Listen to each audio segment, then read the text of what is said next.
PlayStation 5 or Xbox Series X. It has been about 8 months or so since these two systems have officially launched into the world, and this video is going to dive into the differences, hopefully guide you in some way of whether or not you should choose a PS5 or an Xbox Series X, hopefully answer some of those questions. In fact, we're going to answer some of the big ones right away. If you are looking for the absolute best exclusives in gaming, PlayStation.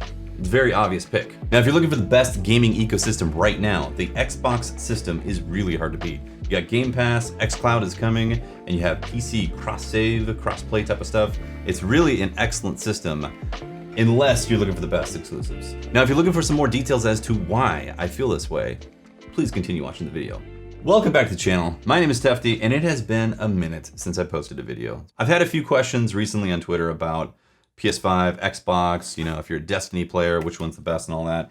And I've had a little bit of time. We also had the E3 information, and I figured now is probably a pretty good time to talk about the differences in my own personal experience and thoughts on these two systems, since I do own both of them. So first up, I do want to let you guys know that I did get the PS5 at launch. This is a launch edition console. And then the Series X I was not able to get until a few months after its official launch. So technically this is a newer system for me, and I've had more time with the PS5, but my play time is honestly about the same on both of them, and I'll get more into that. Now, having owned both, one of the big questions is hardware and design and all that stuff. And I personally think they both are great designs, with leaning more towards the Xbox Series X. Now, the reason why I say that is it's a really nice, sleek design that just looks, you know, monolithic and like fits nicely into cubbies, and you can also easily set it on its side like so. Like so. It's nice little rubber feet to sit on the bottom. It's considerably smaller than the PS5. PS5, Xbox Series X, and technically the Xbox Series X has a little bit more horsepower, and technically the PS5 has more speed with the SSD lanes and all that. For the most part, you're getting fantastic gaming 4K experiences on both of them. Sometimes the Series X does have better 4K support, and sometimes the PS5 has to be down res to like 1800p or something like that. Like Hitman 3, you had to play it at 1800p, which, I'll be honest, you're not really going to notice the differences between 800p versus 2160p. I mean, you might a little bit if you're pixel peeping, but if you're actually playing the game, you're not going to pause it and be like, yo, is those pixels not 2160? Nobody's gonna be doing that. Yeah, in terms of design, they're both really great. The PS5 is the most space age looking, like alien hardware type of thing going on, and it honestly sticks out the most. So if you're not a fan of like this out there type of design type of stuff, then this could honestly be a turnoff. And also, one thing that's annoying is the size does not allow it to fit into certain cubbies. Like, you know those IKEA box shelves? It doesn't fit in one of those. It's too freaking tall. The Series X, on the other hand, fits just perfectly in it, which I really appreciate. I know a lot of people were excited about the design on the PS5, and I'm not saying that you're wrong or anything like that. Like, I do get it. It does look like a spacey design, but I also feel like this is one of those things where after a few years, you're gonna be like, oh yeah, the PS5 looked like that, didn't it? Remember the clamshell PS3? It's my personal opinion. And if you've already picked up one of these consoles, I'd like to know. Drop a comment below, let me know which one you picked up and why you did it. And while you're down there, hit the like button. It helps slap the algorithm into place. Now, with any discussion of hardware and design, you have to consider the controllers. And when you look at the two of them, the PS5 is definitely the most next gen, or the most different from the previous. Like the PS4 controller had a certain look and feel. This definitely feels like an updated controller experience, and I do really appreciate that. Of the two controllers, I think the PS5 controller is the most interesting to use. It's really nice. The battery life seems to still be problematic, which sucks. I know some people say that the battery lasts a long time. My particular controller does not exhibit good battery life. It seems to die pretty quickly, and you know what? That might be a hardware issue. Maybe I got a bad batch. Maybe there was like a whole bunch of bad batches initially, and some people got really good batteries in the PS5 controllers. I don't know. But mine seems to drain pretty quick, and I am using the adaptive triggers and haptic feedback and all that because it's part of the experience when you're playing a PS5 game. And that's another thing that I think the PlayStation really knocked it out of the park on with the controller, is not only the feel, the overall shape I think is great, but also the additional features of the adaptive triggers and the haptic feedback, the haptic vibrational feedback type of stuff. The adaptive triggers, what they do, in particular when it's supported correctly, In games like, say, Returnal, certain firing modes will be activated by half pressing one of the triggers, or like the left trigger. And the adaptive side of it will actually give you resistance and feedback so you can feel where it is in the trigger. So like half press is regular fire and full press gives you the secondary fire and all that. And that is really freaking cool. And also you can feel machine gun fire and all that when you're pressing the trigger. Now it does get a little fatiguing sometimes when you're playing multiplayer games for a long period. So I don't think it's something that I'd want to use all the time, which is part of the reason why I don't think it's that bad or that big of a deal that the Xbox triggers don't have this type of thing going on. At least I don't think they do. I haven't played a game that does have them yet. The other thing is the haptic feedback, the actual vibration, and that is very cool when it's actually implemented in games. Because not all games are implementing these cool features right now. Again, with Returnal, like you can feel raindrops on the controller. Just really great. Enhances your gaming experience. The issue though, is that it seems to be first-party titles that are actually supporting the adaptive triggers and the haptic feedback, which is unfortunate. I know third-party titles will definitely support it in the future, and it's probably just because it's fairly new, and I'm sure there is titles that have already supported some of it, but you do have to consider the fact that if a company is going to support the stuff in this controller, it's only going to be supported for one system as opposed to all the systems that or all the platforms that they're putting it on. So you do kind of miss out on some of those third-party titles using the cool tricks and things in this controller. So that's unfortunate. It's also got a USB port, very happy about that. It's also got a microphone, which maybe you can automatically turn it off. I'm not sure, maybe there's a setting in there, or maybe they updated recently for a setting. It's nice that there is a microphone right in the controller. So if you want to, or if you forgot your thing, you need to be able to talk to someone, you can do it right through your controller, and you can hear the audio out of your TV. However, I would just recommend plugging in a headset. You're gonna get better audio that way anyways. It's a great controller. I really like it. I think PlayStation knocked it out of the park. When I first saw the design, I was like, I don't know, kind of whack, man. And I was completely wrong. So kudos to Sony for a great controller. Now, moving on to Xbox. Not much has changed with the Xbox controller. It feels a bit more crisp, if that's even a term for a controller, because it's like it has a certain touch to it. Like there's certain grips or like a texture. I don't know if you can see that on the front camera here. There's certain texture grips that are on here that they feel really good. Overall, though, this controller is pretty much an Xbox One controller. They have updated things, obviously. There's some evolutions and all that. Specifically the D-pad. I think the D-pad is fantastic. Really appreciate that D-pad right there. They also have like a share button that they added to the middle, right here. That middle one right there. It's also USB in the back, which was happening with the Elite controllers. And then the bottom's kind of got the same thing where you got the interface and then a headphone jack right there. Now, because this looks so similar to an Xbox One controller, the benefit is that it does support Xbox One controllers. So this isn't technically like a distinction between Xbox Series X and Xbox One. I mean, it is because you have the share button, but like this controller works on the PC. I've used it on the PC, and you can plug in most Xbox One controllers as well and get them to sync up and work with your Series X. So you're not stuck with you can't use a PS4 controller on a PS5 game situation like you are with the PlayStation 5. With the Series X, if you have a bunch of Xbox One controllers, chances are they're gonna work with the Series X. So that's really nice. You do miss out on those cool new features though. You don't have like haptic crazy feedback and let me just double check if there's adaptive triggers. Yeah, I don't believe so. So that's obviously a big distinction, not having adaptive triggers on the Xbox controller. However, that being said, if you're already a fan of how the Xbox controller feels, then it's a great feeling controller. And again, that D-pad, the D-pad on here is definitely upgraded. Really appreciate this D-pad on here. So I really like it. Another thing that is awesome is if you have any adapters for your Xbox controller, like these things. I bought this thing like 3 years ago or something like that, maybe longer. Back when Xbox controllers did not have headphone jacks, if you remember that. This was an adapter for one of those, and you could also control muting and volume and all that right on your on the controller.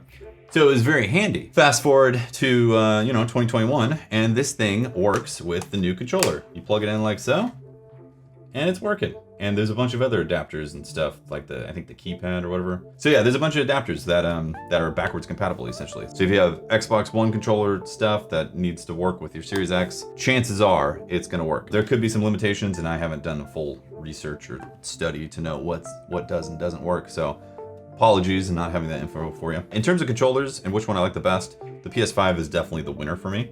I do wish that I had a different color. You can now pick up different colors, which is nice, and I'm sure a different color console is coming at some point as well. And obviously, Microsoft has been doing all kinds of crazy customization controller type of stuff.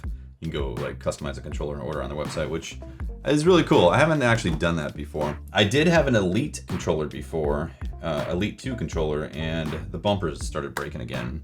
So I took it back to Best Buy and got a full refund because they didn't have another one. They're all out of stock. And that is one of the big issues with both of these boxes, that, you know, assuming you do have the choice between the two, that's already amazing because it's difficult to find electronics right now. And it might be that way until 2022. All right, so that is hardware. Now let's talk exclusives, the elephant in the room.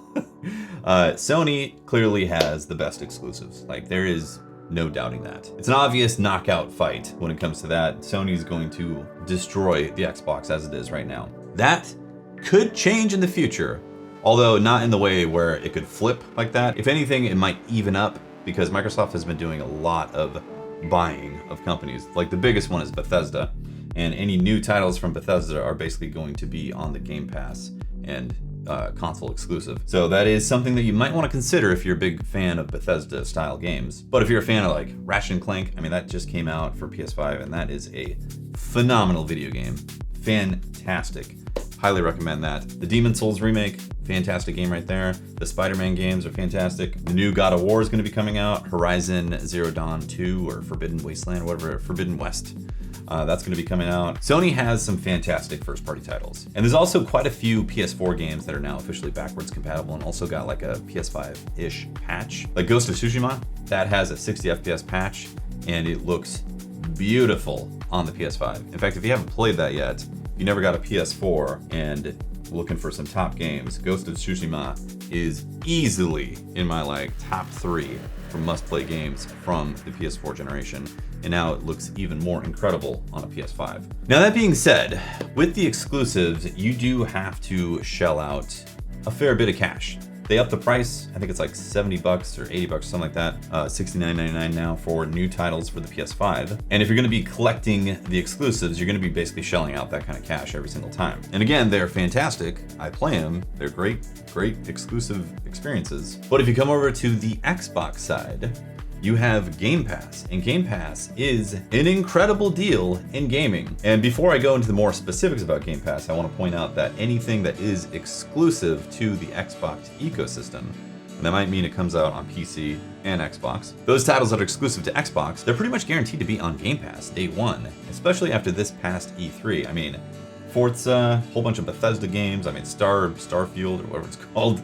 There is like they said, 27 games that are coming basically day one to Game Pass. Some of those are on PC, and some of them are going to be just on the console.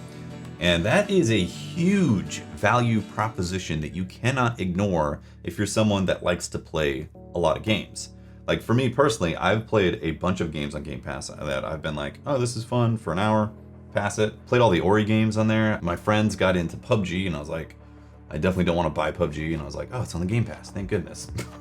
Halo Infinite multiplayer is going to be free to play regardless. If you want to play the campaign experience, that's going to be on Game Pass. Game Pass, when you break down the numbers and look at what you're getting for a value, is just incredible. So I think you really have to ask yourself, like, are you the type of gamer that is going to get really deep into exclusives and want to 100% or platinum the exclusive? If you are, then like the PlayStation is the only option right there.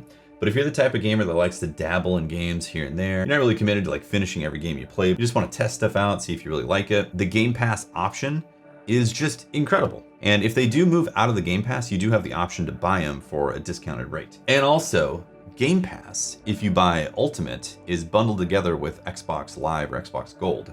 So basically for 15 bucks a month, you get Game Pass Ultimate, which gives you the PC stuff. You get obviously the Xbox. You also get EA. Whereas PlayStation has PlayStation Now. And maybe thinking, oh, well, PlayStation Now is the answer to that stuff. It's like, it's not. It just isn't. First off, you have to pay for PlayStation Live, so that is a cost, monthly cost that you got right there. And then if you want to use PlayStation Now, you have to pay for that separately. So you have two fees associated with PlayStation Now for the Live and the Now experience.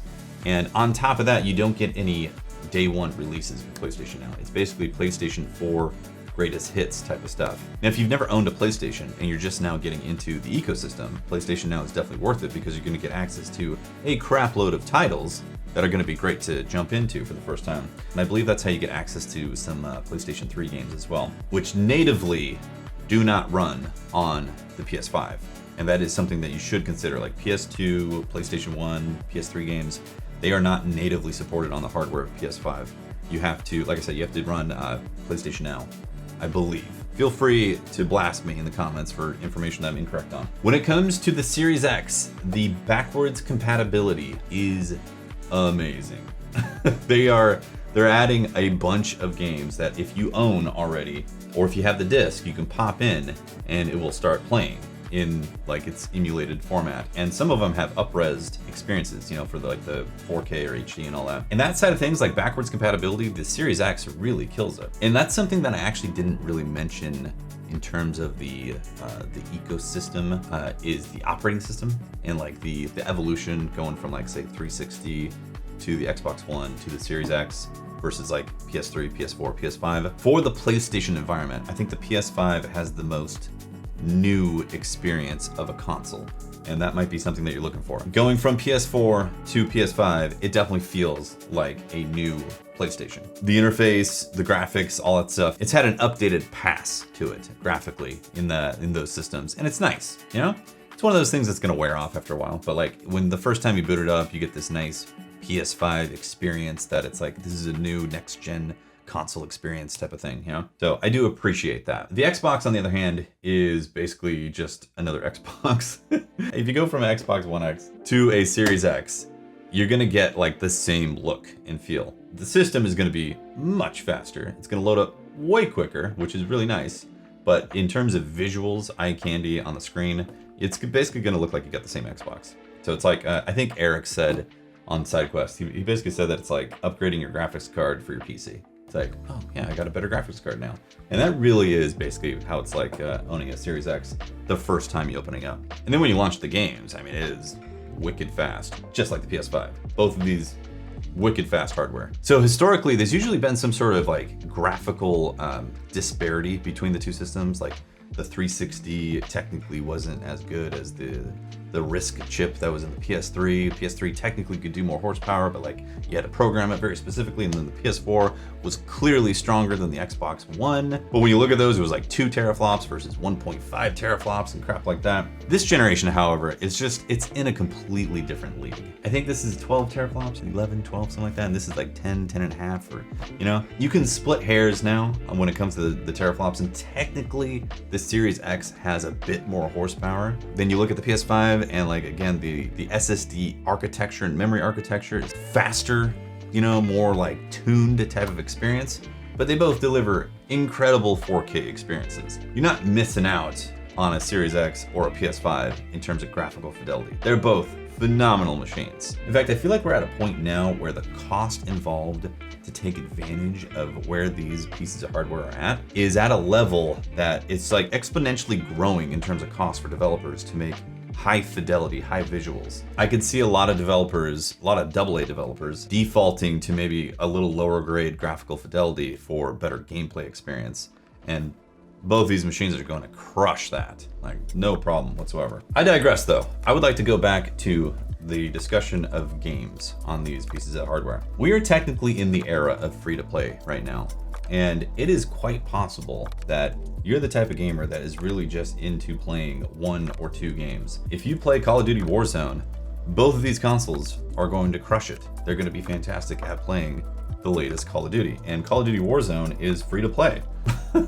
Pick your console. And historically, the typical answer then would have been, well, play where your friends are at. You know, if your friends are on PlayStation, play with your friends. If your friends are on Xbox, play with your friends on Xbox. However, in the free-to-play world that we're in now, most of these games now are cross-play. So if you have friends on PlayStation or Xbox, you are good to go. You can just sign up for your Activision account and join lobbies and play together, and it's like, yeah, you're on Xbox, you're on PS4, or PS5, some of them are on PC, and they split the lobby somehow or something like that. It's really at a point now where that argument doesn't even really matter. Most of these huge free-to-play games now, like Fortnite and all that. Which brings me to another topic, and that is the Destiny experience. If you're a Destiny 2 player, both of these machines are also fantastic. I've played Destiny 2 on the Series X on the TV, I played it on the PS5, and I played it on my 3070 on my PC. And yeah, the PC is a better experience for sure. You got mouse and keyboard and a little bit higher fidelity graphics, but both of these machines, when the field of view is maxed out, look phenomenal. They play at 60 FPS with a few hiccups here and there. You know, there's been a few times in the menu system that I've seen like the Series X have like a hiccup, and I think it's probably on the PS5 as well. That is usually just an optimization issue. It's not a hardware issue. That's like Destiny itself has kind of been going in a direction where they've had more and more bugs introduced into the software that you've seen recently. So if you're a Destiny gamer, if that's like your main game that you're always playing, you will not go wrong with either one of these. And coming next season, crossplay is going to be officially live in the Destiny universe. So that means if you are on PS5, you'll be able to play with your friends on Xbox and PC, vice versa. And was it the Google one? Stadia? So yeah, at this point, it's like, yeah, you pick whichever console you can get, actually, because your friends don't matter at this point because they can be on whatever platform and you can all play together, which is great. It's so nice to be in that situation. With the Destiny experience, like honestly, they are both great systems. I've played Destiny 2 on both of them and the PC, and I would have no issues playing on any system. One more note on Game Pass that I didn't mention is that if you are a parent and you want to get your child a gaming system, Game Pass is amazing. I mean, you have access to so much software with just a monthly subscription that if your kid wants a new game, I mean, there's a ton of games on Game Pass. Now, obviously, not all the games are coming out on Game Pass. Like if you want the latest Call of Duty, that's not going to be on Game Pass, although you might be already playing Warzone, so it doesn't matter. In terms of an ecosystem that is like, here's a ton of software to play for a monthly fee, the Game Pass is unbeatable on there. Again, you do have the PS Now, or PlayStation Now, but it's not the latest titles. It's largely PS4 titles, and like they get added later on. With Game Pass, it's like a ton of day one titles from there. And also with the PlayStation, we did not hear about the E3 stuff. As of the recording of this video, which is June 21st, 2021, we have not heard of the E3 type of stuff that they normally do. They skipped E3 this year because probably smart to skip E3. And they've got their own event coming here in the next week or 2 weeks or July or something like that. So there will be some new information out there. However, I don't expect them to be dropping any kind of crazy bombs. You know, I think it's going to be mostly, here's some updates on Horizon Zero Dawn. Here's possibly a few new IPs they've been working on. Maybe talk about like a new VR experience, which I didn't mention this stuff. Like there's obviously VR for PlayStation, but I personally don't use that stuff, so I'm not going to comment on it. There's definitely no way that they're going to suddenly drop a Game Pass type of situation to shore up what's possible with the Xbox. And if they do, holy crap, that's amazing. But I definitely don't see that happening. That's where we're at with the current systems, and I don't know if I actually gave you any information that would help you decide on which one. I mean, at this point, if you can get one or the other, you should probably just do that, because they're both great systems. If you could do the financing plan on the Xbox, that's what I did. Like, I'm already gonna get Game Pass Ultimate, and basically you pay Game Pass Ultimate for 2 years, and you pay off the Xbox in 2 years. It's all 0% interest. So it's like just basically paying a monthly fee from an Xbox. It's a no-brainer if you can do the financing deal. Also, would you go digital or disc version on that? Again, I think it's whatever one you can get. I personally buy all my games digitally, but I know a lot of people like to be collectors and have the disc and be able to put it in, so you might be looking out for that. Either one, again, it's whatever you can get your hands on at this point. So yeah, if you want a plethora of games and the Game Pass experience, I think the Xbox is really hard to beat. Or if you're always playing Warzone or Destiny 2 or something like that, I also think the Xbox is a fantastic console for that.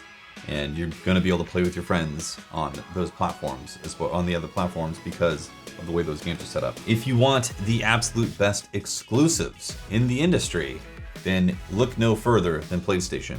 As of 2021. I don't think that's going to change, but you know, stranger things have happened in the gaming world. So yeah. Well, I think that's going to do it for this video. I've rambled on long enough and I need to wrap it up.